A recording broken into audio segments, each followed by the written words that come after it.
Very special thanks to Affordable Prestige Cars for providing the XJR in this review, and of course, if you are a follower of Beards and Cars, you'll have seen that I've worked with these guys plenty of times, so if you are in the southwest of the UK, or maybe even a little bit further afield, and you're interested in a Jag, either normal or high performance, or maybe something else as well, then of course you can click the link right below this video in the description, and check out their current stock.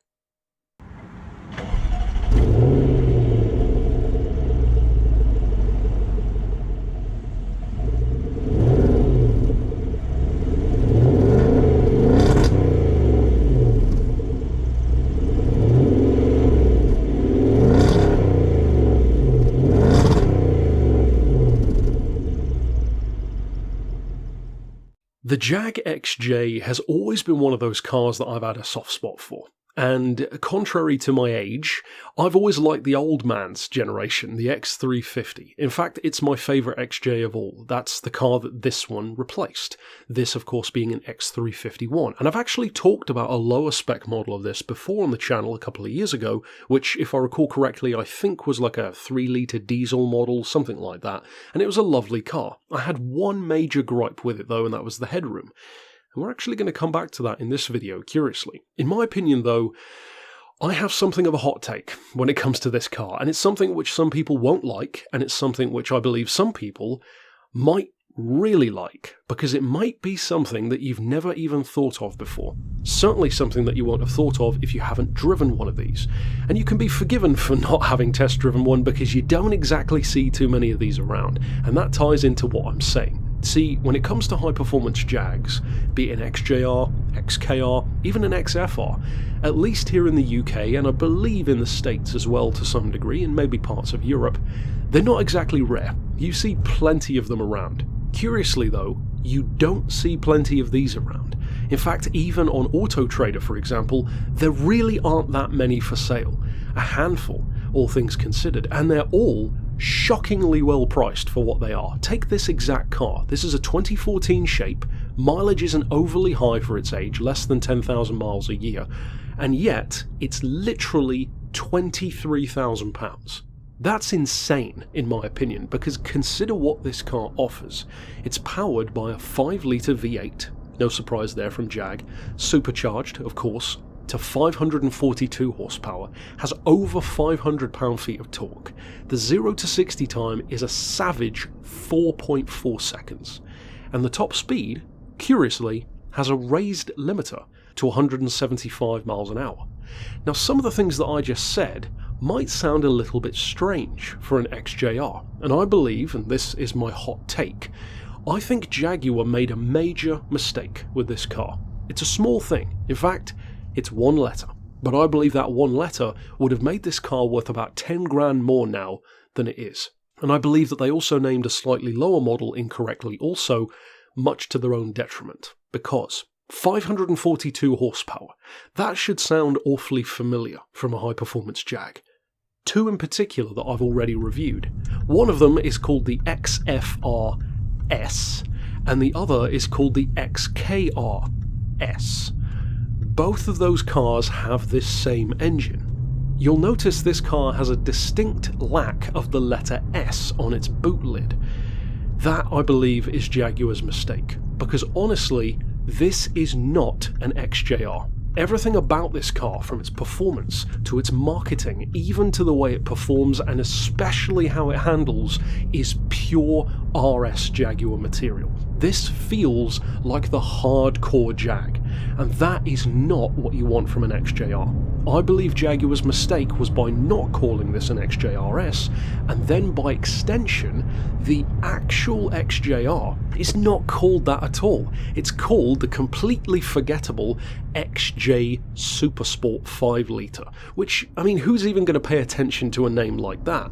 Look on the used market and you'll see how many people pay attention. They're worth like 10 grand, except for that 10 grand, you get the same 5-litre engine, but with 503 horsepower instead of 542. That is an XJR, and just by looking at the car, you can tell it's one. It's more understated, it's more stately. That is what the XJR arguably has always been. It just takes what the XJ is already good at, luxury, smoothness, space, class, and then just gives it a bit more punch.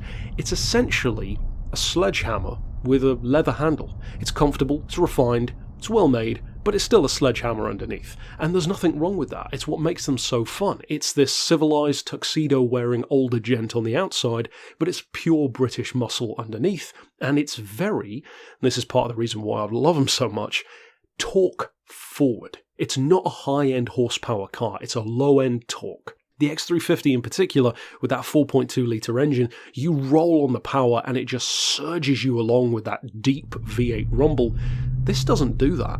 This feels like a super sports car engine because, again, XJRS is what should be written on the car. That ties in as well to the handling. The handling on this thing, I believe, could straight up put older owners off. It's very, very sharp, to the point where you could even call it twitchy. The turn-in is so aggressive that it feels like it approaches every corner in front of it as if it's the Nordschleife.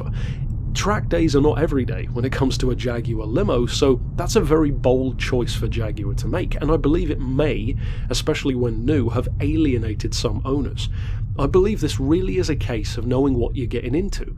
If you're somebody who's always loved, and I mean craved, the idea of owning a Jaguar RS model, in that French racing blue like an XKRS or especially an XFRS, as I always wanted, and of course I reviewed that not too long ago on the channel, you're gonna love this. Because this is that exact kind of vibe and that exact kind of performance. Again, to reference what I said at the start of the video, even the fact that it doesn't have a conventional speed limiter is very strange.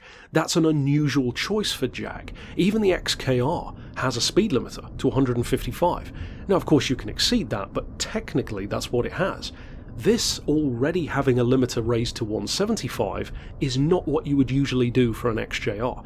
To me, it is a major oversight that they mismarketed this car, and technically it isn't even the top of the tree, because you can get the even rarer XJR 575. And of course, if those numbers again sound familiar, it's the same engine that you'll find in the Range Rover SVR, which itself had 550 and 575 horsepower.